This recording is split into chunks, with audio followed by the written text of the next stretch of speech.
In this video, we will look at importing Geojson data. The import function imports Geojson from a file stored online. Let's copy the file URL without quotation marks and paste in the browser. Then download the Geojson file. If we then open the file in a text editor, we can see what it contains. We can see that there is a list of features that contains polygons. Each polygon is defined by a set of geospatial coordinates. If we search for polygons, we can move to the next polygon definition. Now we can see the attributes of the previous polygon. We can see there are attributes for building name, building height, and building area. Going back to Mobius, now we have some idea of the type of data that is being imported.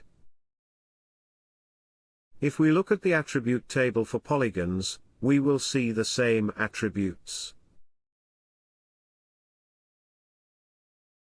We see 3 columns, one for each attribute. There is also a column storing the Geojson ID attribute of the polygon.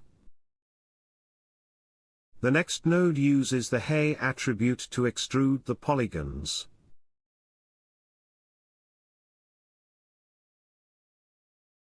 This type of data can often be downloaded from government repositories.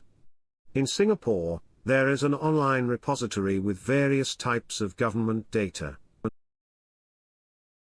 As an example, let's search for some data related to the latest master plan.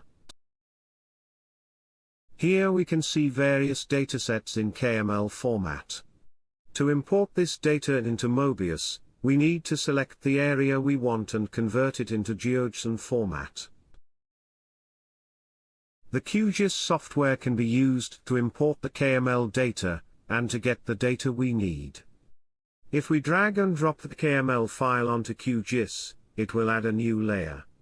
In this case, we are dropping a KML file containing some of the building footprints.